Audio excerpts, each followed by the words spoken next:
I never thought I'd do something like this, but sometimes, when you feel ignored for too long, you start to wonder. Do they really care? That thought wouldn't leave my mind, and I needed to find out the truth, but now, I wish I hadn't.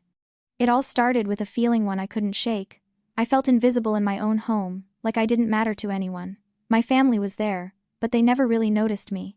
They forgot my birthdays, didn't ask how I was doing, and barely listened when I spoke. I started to wonder, if I were gone, would they even notice? I told myself I was being too sensitive, but deep down I wasn't sure. I had to know. That's when the idea came to Meadow, pretend I was gone and see how they'd react. Would they cry?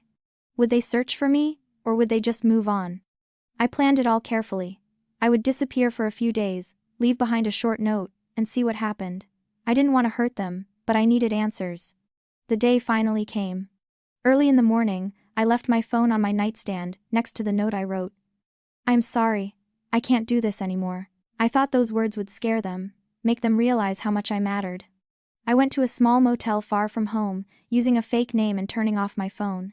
No calls, no social media, just me, waiting to see what they'd do. At first, I thought they'd be worried. I imagined my mom finding the note, my siblings panicking, and my dad calling everyone he knew. But nothing happened.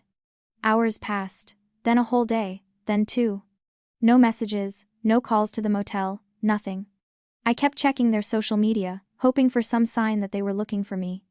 But all I saw were normal posts: my sister hanging out with her friends, my dad sharing jokes online, and my mom commenting on a friend's post about their new dog. It felt like I didn't even exist. I sat there alone, feeling more invisible than ever. Maybe they were searching quietly, or maybe they really didn't care, and just when I thought I had seen it all, something happened that I never expected. Sitting alone in that tiny motel room, I kept staring at my phone, even though I had turned it off. I wanted to believe that any moment now, someone from my family would come looking for me. Maybe they were searching quietly, maybe they were just too shocked to react right away. But the truth was, deep down, I knew they weren't. On the 3rd day, I couldn't take it anymore. My heart was pounding as I turned my phone back on, half expecting to see dozens of missed calls and messages.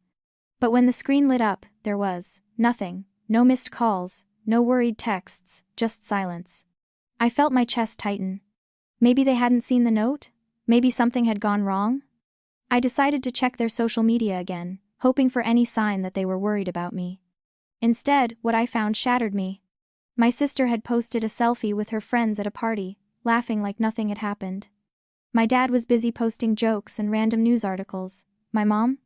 She shared a recipe for a new casserole dish, commenting how excited she was to try it for dinner. Tears welled up in my eyes. How could they be acting so normal? Didn't they miss me? Didn't they even care? I sat there, feeling more alone than I ever had in my life.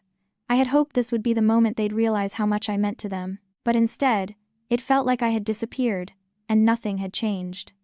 And then, I saw something that hurt even more.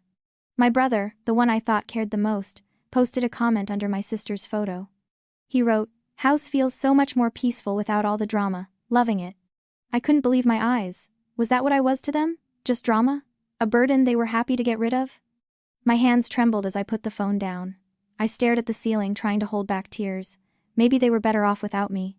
Maybe I had been fooling myself all these years, thinking I mattered more than I did. I thought about going back home, confronting them, demanding answers. But what if I did, and they just shrugged it off? I wasn't ready to face that. Not yet. I needed more time to figure out what to do next, and in that moment I realized something painful. I wasn't just testing them anymore. I was testing myself, testing how much longer I could pretend that everything was okay when deep down, it wasn't. And just as I was about to give up and go home, I received a message that changed everything. I stared at my phone, my heart pounding as a notification popped up on the screen. For a brief second, hope flickered inside me. Maybe my family had finally realized I was gone, maybe they were worried. But as I unlocked the phone, my stomach sank. It wasn't from my mom, my dad, or my siblings. It was from an old friend, someone I hadn't spoken to in months. The message was simple yet unsettling. "Hey, I saw something weird today. Are you okay? Your sister just posted a picture, and it didn't seem right. Just checking in." Confused, I scrolled through my sister's social media profile, and then I saw it. A group picture of her and a few friends, smiling in our living room. But what caught my eye wasn't them, it was my note. The very note I had left behind, the one that should have sent my family into a panic. There it was, crumpled up, tossed carelessly on the coffee table like an afterthought, as if it meant nothing. My chest tightened, and a heavy, sinking feeling spread through me. They had found it, they knew, and they didn't even care enough to do anything about it. I swallowed the lump in my throat and typed back a quick reply to my friend. I am fine. Just needed some time alone. She responded almost instantly, if you ever need to talk, I am here. Those simple words hit me harder than I expected. Here was someone I barely stayed in touch with, reaching out, sensing something was wrong while my own family, the people who should have known me best, couldn't even be bothered. I put my phone down and buried my face in my hands, the reality of my situation weighing heavily on me. I had done this to find clarity, to prove to myself that my fears were just in my head. But now, I was facing a painful truth. I really didn't matter to them as much as I thought I did. Hours passed, and I paced around the small motel room, replaying everything in my head. Maybe they thought I needed space, maybe they were just bad at showing emotions. Or maybe I had spent years holding on to the illusion of a family that didn't truly exist. Just when I thought I had reached my lowest point, another message appeared on my phone. This time, it was from my mom. My fingers trembled as I opened it, expecting worry, panic, something that showed she cared. But instead, I was met with cold, detached words. Come home when you are done sulking. I stared at the message, feeling a cold emptiness spread through me. That was it? No, where are you? No, are you okay? Just annoyance. As if my disappearance was nothing more than an inconvenience to them. Tears burned at the corners of my eyes, but I refused to let them fall. I had wanted answers, and now I had them. In that moment, I made a decision. I wasn't going home, not yet. I needed to figure out what this all meant, whether I could confront them with the truth or if it was time to finally walk away and stop trying to prove my worth to people who didn't see it. As I sat in the dim motel room staring at my phone, I realized something painful. This test wasn't just about them anymore. It was about me. The days dragged on in the tiny motel room, each hour feeling heavier than the last. I found myself staring at the ceiling, questioning everything: my relationships, my choices, my worth. The silence from my family spoke louder than any words ever could. My mom's message, "Come home when you are done sulking," echoed in my head, each time cutting deeper. I had expected concern, maybe even guilt, but instead, all I got was irritation. I wanted to believe that they were just handling it in their own way, that deep down they cared. But their actions or lack of them told a different story. I thought about going back, walking through that front door and pretending none of this had ever happened, but a part of me resisted. How could I go back to a place where I felt so invisible? Desperate for some kind of answer, I made a decision: I would go home, but not to stay. I needed to see it for myself, to witness their reactions with my own eyes. Maybe I was overthinking things, maybe I had misunderstood, and seeing them face to face would bring me some clarity. Or maybe it would just confirm everything I feared. Either way, I had to know. Packing up my things, I felt a strange sense of calm, like I was preparing for battle. The drive back home felt longer than ever, each mile filling me with a mix of dread and anticipation. As I pulled into the driveway, my heart pounded in my chest. The house stood there, silent, unchanged, as if my absence had left no mark at all. I took a deep breath and stepped inside, half expecting a rush of emotions, an outpouring of relief, or even anger, but what I got was nothing. My mom was in the kitchen, humming softly as she chopped vegetables, and my dad sat on the couch watching television, not even bothering to look up. My sister was on her phone, scrolling through social media, her face lit by the glow of the screen. For a moment, I just stood there, waiting for them to notice, waiting for some reaction. But there was none. It was as if I had never left. Finally, my mom glanced up and gave me a quick nod. "Oh, you are back," she said casually, as if I had just gone for a walk. No questions, no concern, just a simple acknowledgement of my presence. I felt my stomach twist. Was that it? I had been gone for days. I had left a note that should have scared them. And yet, life had gone on without me, seamlessly, effortlessly. My sister barely looked away from her phone. My dad grunted something about dinner, and that was it. I had imagined different scenarios in my head. Maybe they'd be upset, maybe they'd be angry, or maybe they'd embrace me and apologize. But this hurt more than I ever could have expected. Feeling the weight of their indifference crushing me, I quietly walked upstairs to my room. Everything was exactly as I had left it, untouched, as if I had never even been missing. Sitting on my bed, I stared at the crumpled note still lying on my desk. They had found it, read it, and tossed it aside like an old receipt. The realization hit me like a punch to the gut. I had spent so much time trying to prove my worth to people who barely even noticed when I was gone. I wasn't important to them. I was just there. I wanted to scream, to cry, to demand answers, but deep down, I already knew them.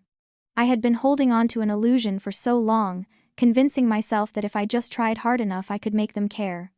But now, sitting in my room surrounded by the echoes of my own loneliness, I realized the painful truth: I had been chasing something that was never really there to begin with. At that moment, I made a decision. This time, I wasn't going to stay and pretend like nothing had happened. I needed to leave, not just physically, but emotionally. I needed to stop searching for love in a place where it didn't exist. I stood up, took one last look around the room that had once felt like my whole world, and packed my things. As I walked down the stairs and toward the door, my mom called out, "Where are you going now?" Her tone was indifferent, almost bored. I didn't answer. I just stepped outside, shutting the door behind me with a finality that felt freeing. I didn't know where I was going yet, but for the first time in a long time, I knew one thing for sure: I was done waiting for people to care. It was time to start caring for myself. I walked away from the house, my heart pounding in my chest, but strangely I felt lighter with each step I took. I didn't have a destination in mind, but I knew I couldn't stay there any longer. For years, I had been trapped in the cycle of seeking validation from people who never really saw me. I had hoped, even begged silently, for them to care, to notice, to love me the way I deserved. But now, I understood I had been holding on to an idea of family that didn't exist. As I walked down the familiar streets of my neighborhood, memories flooded back. The times I had gone out of my way to make them proud. The times I sat alone in my room, waiting for them to check in on me. The times I laughed at jokes I didn't find funny, just to feel like I belonged. I had built my entire identity around being the good one, the one who never caused trouble, never asked for too much. And what had it gotten me? A house where my absence was nothing more than a minor inconvenience. I found myself at a quiet park, one I used to go to as a kid when I needed to escape. I sat down on a worn-out bench, staring at the empty swings swaying in the breeze.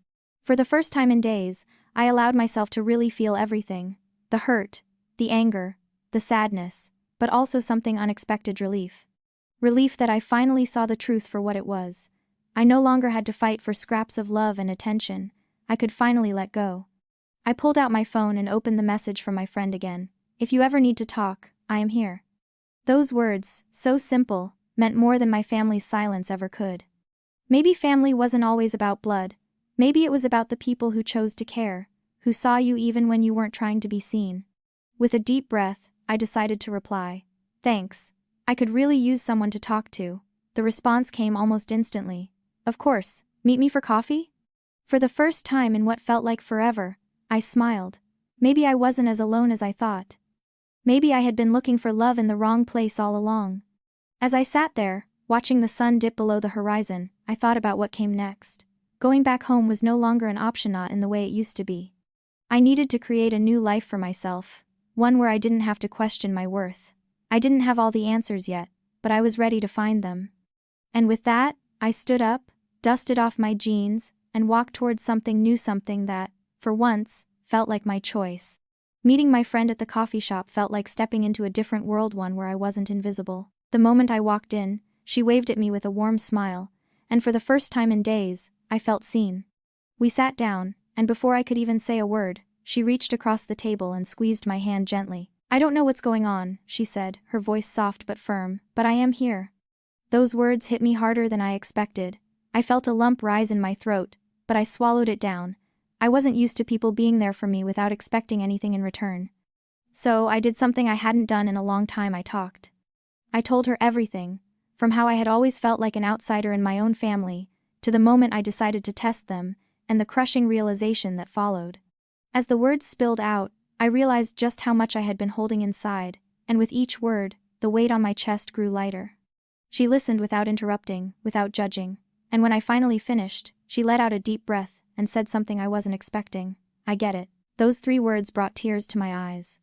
She didn't try to tell me I was overreacting, or that my family loved me in their own way. She understood, and that, more than anything, made me feel less alone. For the first time, I allowed myself to believe that maybe it was okay to walk away from people who couldn't love me the way I needed. Maybe it was okay to choose myself. After our conversation, I walked back to the motel, feeling something I hadn't felt in a long time: hope. Not the kind that kept me clinging to false promises, but the kind that whispered, "You can start over." I started thinking about what I wanted, what I needed, and it became clear I couldn't keep living for people who barely noticed me. I needed to move on. That night, I sat on the motel bed and made a list of small steps to rebuild my life, not for them, but for me. I'd find a place of my own, reconnect with friends I had drifted away from, and most importantly, start believing in my own worth without waiting for anyone else's validation. It wasn't easy. Walking away from my family felt like abandoning a part of myself, like cutting off a limb, but deep down, I knew it was the only way to truly heal. I didn't have to hate them, I didn't have to be angry forever, but I did have to accept that they would never be what I needed them to be. Over the next few weeks, I slowly put the pieces of my life back together. I found a job, moved into a small apartment, and started doing things I loved again, things I had given up trying to please people who never noticed. And with each passing day, I realized something important. I didn't need their approval to be happy. Then one day, out of the blue, my mom called. Seeing her name on my screen made my heart race, but this time, I didn't feel the same desperation to pick up. I let it ring, and instead of answering, I sat quietly, taking in the moment. I had spent so much time waiting for their love, their attention, but now, I was finally free from that need.